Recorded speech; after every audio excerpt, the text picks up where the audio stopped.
to Wikipedia Reviewed, the only show on YouTube where we don't just read you the Wikipedia articles, no, we review them.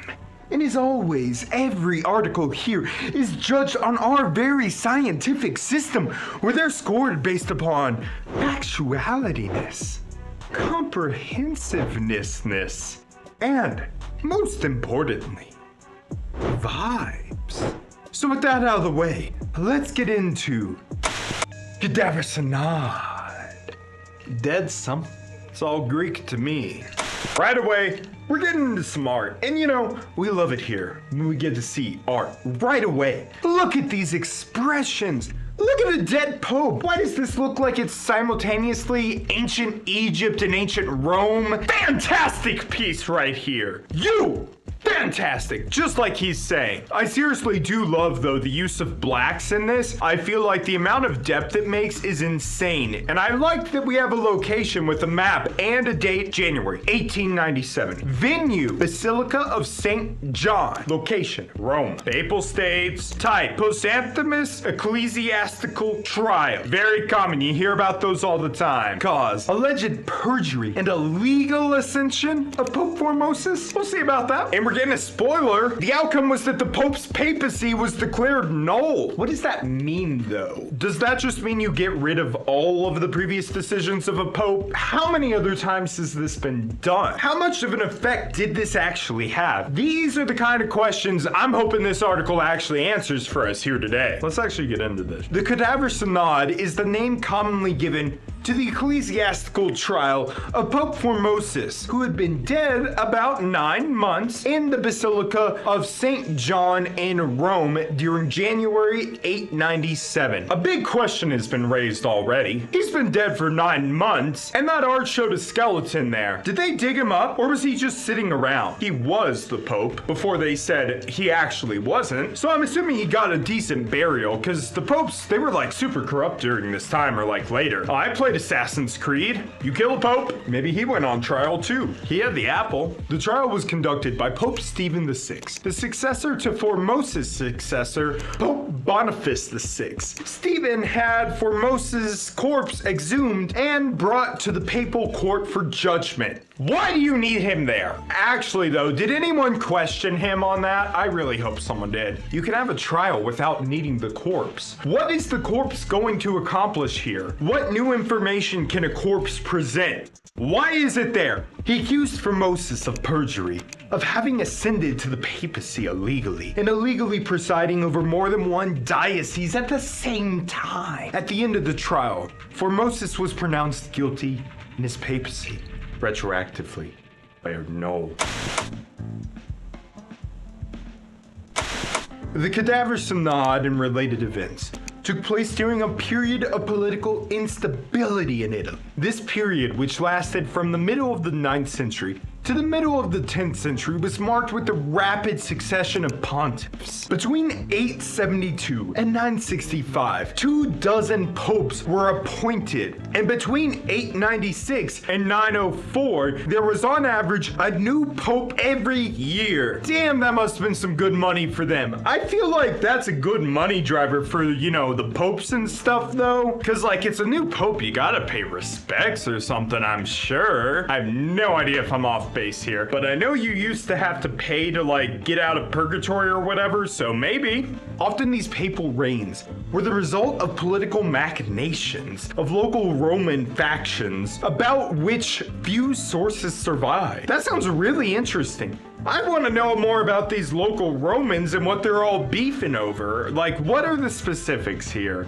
Is this like how they should rule, or just getting more power, or is it like one of those weird ones where it's like one particular thing they're all arguing over? I hope it's the last one, it's a weird one. Formosus became bishop of Porto Santa Rufina in 864 during the pontificate of Pope Nicholas I.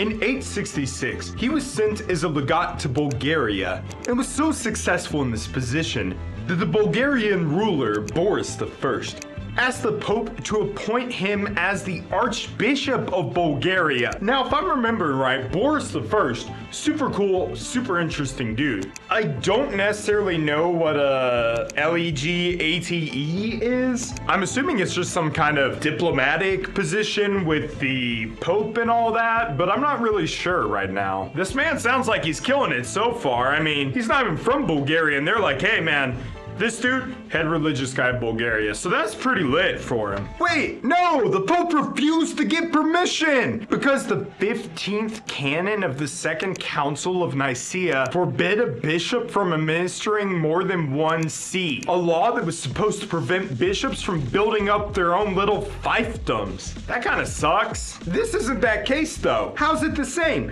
You're not preventing him from building it up. I don't know, I say let him do it. He also traveled to Constantinople in the Carolingian court, where he met Arnulf of Carinthia, a Frankish Carolingian king who aspired to the throne of Italy. This guy sounds like he's gonna be important. In 875, shortly after Charles the Bald's imperial coronation, Formosus fled Rome in fear of the then Pope John VIII.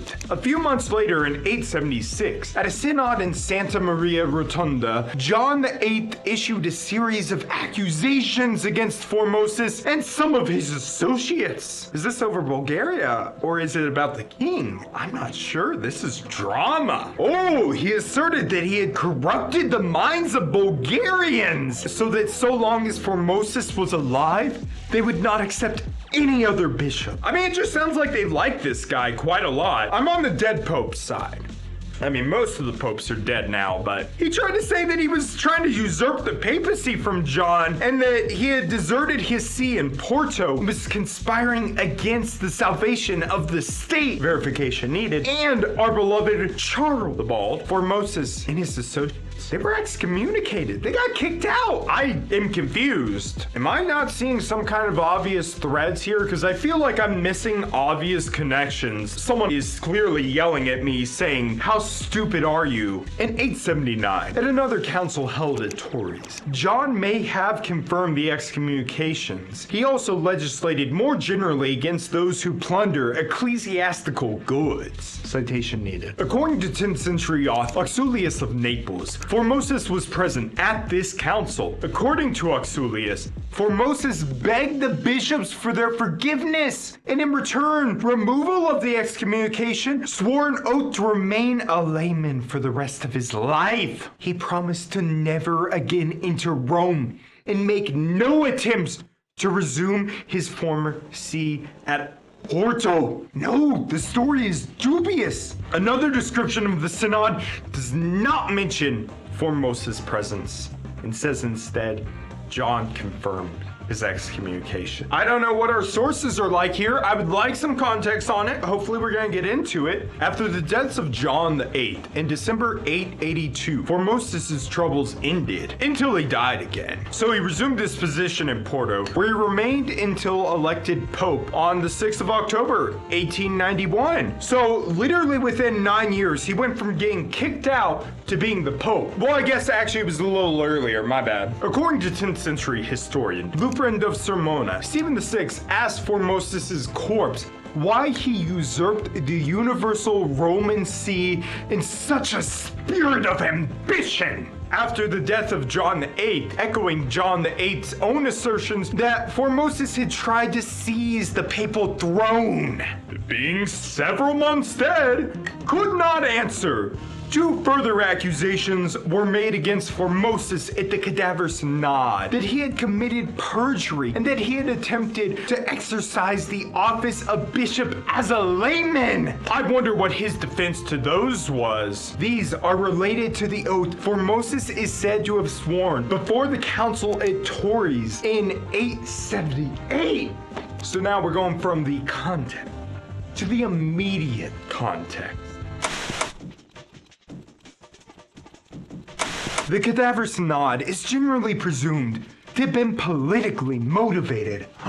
No, I'm shocked. Formosus crowned Lambert of Spoleto co-ruler of the Roman Holy Empire in 892. Lambert's father, Guy III of Spoleto, had earlier been crowned by John VIII. In 893, Formosus, apparently nervous about Guy's aggression, invited the Carolingian Arnulf of Carinthia to invade Italy and receive the imperial crown.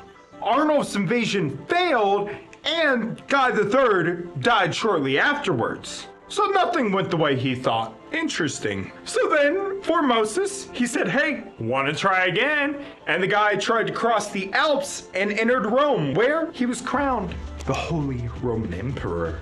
Damn, this is a real-ass game of Crusader Kings right here. I mean, the Pope says, hey man, come invade Rome and I'll give you the Holy Roman Empire. That sounds pretty wild. I like this so far. Afterwards, the Frankish army departed, and Arnulf and Formosus died within months of each other in 896. Well, okay, that also sounds like Crusader Kings quite a lot. They did it. They didn't last long, but they did it. Then he was succeeded by Pope Boniface VI, who himself died 2 weeks later. How did he die? Why are all the popes dying? Lambert and his mother, the Empress, entered Rome around the time that Stephen VI became Pope, and the Cadaver Synod was conducted directly afterward at the beginning of 897. The dominant interpretation of these events until the early 20th century was straightforward. Formosus had always been a pro-Carolingian, and his crowning of Lambert in 892 was coerced. After the death of Arnulf and the collapse of the Carolingian authority in Rome, Lambert entered the city and forced Stephen to convene the Cadaver Synod, both to reassert his claim to the imperial crown, and perhaps to exact posthumous revenge. Kikamoy's already down. He died already. Forget it. Just get the crown. This argument's considered obsolete though now, thanks to one Joseph Durr in 1932. Durr pointed out that Lambert was in attendance at the Ravenna Council of 898, convened under Pope John IX. It was at this proceeding that the decrees of the Cadaver Synod were revoked. According to the written acta of the council, Lambert actively approved of the nullification. How was John IX able to submit the canons which condemned the odious synod for the aberration of the emperor and his bishops? I'm sorry if I said that word wrong. How could John IX have dared to broach the matter before the guilty party without even making the least allusion to the emperor's participation? This position has been accepted by another scholar. Girolamo Arnoldi argued that Formosus did not pursue an exclusively pro-Carolingian policy, and that he even had friendly relations with the Lamberts as late as 895. These relations only soured when Lambert's cousin, Guy IV of Spoleto, marched on Benevento and expelled the Byzantines there. Come on, don't kick out the Byzantines. I'm a Byzantine guy, by the way, in case you weren't aware. Formosus panicked at the aggression and sent emissaries into Bavaria, seeking Arnulf's help. Okay, so there's an argument that Guy IV is the guy who was the one who made this whole trial actually happen. And now, we're finally actually getting to the synod itself. And we're starting off with this image. It's a solid list of all the popes buried in St. Peter's Basilica. That includes the recovered body of Pope Formosus. Probably around January 897, Stephen VI ordered that the corpse of his predecessor, Formosus, be removed from its tomb and brought to the papal court for judgment. With the corpse propped up on a throne, a deacon was appointed to answer for the deceased pontiff. Look, if we're going off anything from earlier, he didn't say that he was saying anything. So he was just like, yeah, I mean, I don't hear anything, guys. I don't know. Let's see if it's different though. Formosus was accused of transmigrating seas in violation of canon law, of perjury, and of serving as bishop while actually a layman. According to Lutzfried, Stephen VI said, when you were bishop of Porto, why did you usurp the universal Roman see in such a spirit of ambition? Checkmate. Eventually, the corpse was found guilty, as he could not provide a fucking defense. After having the corpse stripped of his papal vestments, Stephen then cut off 3 of his fingers of the right hand that he'd used in life for blessings. Next, formally invalidating all of his acts and ordinations. Why did you cut off the fingers, though? You didn't need to cut off the fingers. That's weird, man. You're a weirdo. You're weird. Oh, apparently in the process, he also invalidated his own bishophood. Bishophood? That's not a word. The body was finally interred in a graveyard for foreigners, only to be dug up once again, tied to weights, and cast into the Tiber River. Citation needed. Hold on, where is that last claim coming from? Because that's a wild sequence. Why did they dig him up again? Why did they throw him in the river? Who threw him in the fucking river? Why is there no citation? Where's this coming from? The macabre spectacle turned public opinions in Rome against Stephen. Formosis's body washed up on the banks of the Tiber, and rumor had it that his waterlogged, rotting corpse was still performing miracles. A public uprising disposed and imprisoned Stephen. He was strangled in prison in July or August of 897. That did not go the way I thought it would. Wow! Good on you! Dead Pope supremacy. Also, how was he still performing miracles? What miracles was he performing when he was dead already? How much truth is there to this? Were they just walking up to a waterlogged, rotting corpse all the time for a while? Was it just in some random guy's building? Who kept this? Who was the one who had this? Did they put it up in a church? This is a very interesting question. I hope we answer any of it. And then in 897, Pope Theodore II, he said, hey, this last synod, we're actually holding a new synod that says nope, and then ordered that his body, which had been recovered from the Tiber and was who knows where, that it be reburied in St. Peter's Basilica in his actual fucking Pope clothes. I just want to know where the body was hanging out for a while. The art showed that it had a skeleton, but then later it said it was a rotting corpse, but it's 9+ months at the time. I don't know which it is. How long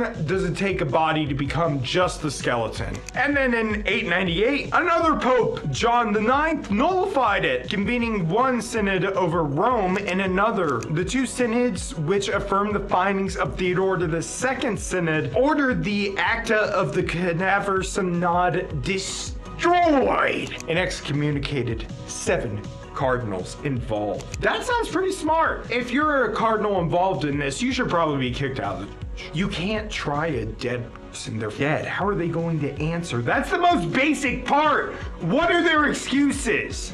Oh, good. And forbid the trial of other corpses. It's one of those laws where you didn't think you would ever need it, but it happened, so someone had to actually write it down. We have a see also list here. Damito Memoriae. Devil's Advocate. List of excommunicatable offenses in the Catholic Church. List of people excommunicated by the Catholic Church. Post-Anthemus execution. Pope Boniface VIII.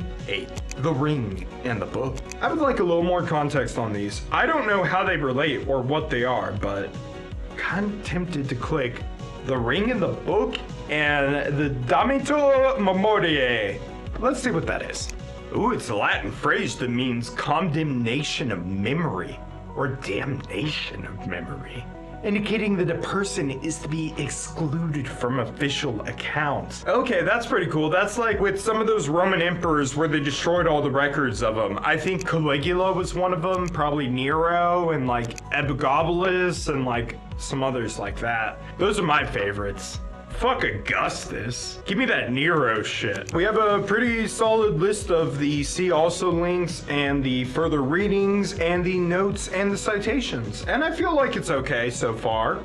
Don't feel like there's anything that looks horrible in it. I like that we have all this extra context of how to learn about it. That's a good sign. I glanced at the talk page and I feel like this one actually raises a lot of good points where they brought up the same questions that I did of like, who the fuck is storing him in a wine cellar somewhere? I want more information on this trial, but to actually level these accusations against the article, let's hold our own synod.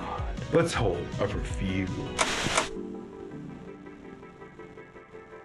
And as always, we're going to be starting off with factualityness. And I gotta say, we actually had a few citation needed lines in there, like at pretty important parts, like about his body being tossed around. Overall, for factualityness, I'm gonna give it the truths of a dead pope. I feel like I can trust most of it because it happened, but at the same time, we got quite a few gaps, I guess. That makes no sense with my score. That also brings us to comprehensiveness. And I gotta say, for comprehensiveness, I'm gonna give it rumors of a miracle bringing dead man out of 30. It's cool. I like the details that they have, and I like them. I'm not gonna bring up the factualityness, but I do want a little more context of the trial. What other questions were brought up? How did this bishop actually respond and say that the Pope was saying things? You know, he was the one who was set to interpret his answers. What did he just say? Like, I don't hear anything. Sorry, guys.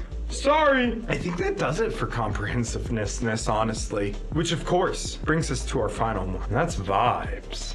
And for the vibes of this, I rate the vibes a scenic trip down the Tiber while you're scrolling TikTok and the body of a dead pope washes by. You're definitely interested. You're definitely intrigued. But if we're being honest, this is second monitor content unless there's more substance here. We just need more context of what's actually going on. It's interesting things, and I feel like things were explained well enough, which, you know, goes into comprehensiveness. I just feel that it's just kind of floating by, if that makes any sense. I don't think it does, but it does. Yeah, comprehensiveness, I want to back it up by saying that I like the progression of the article overall, and I like how it brought up the other positions and things. I feel like we could have used a few more definitions, though. I think that actually does it here today. So why don't you go ahead and watch my video on the Great Moon Hoax of 1835. Or you could go ahead and watch my video on Antiquarian Archive about the Berserkers' legendary rage. Bye!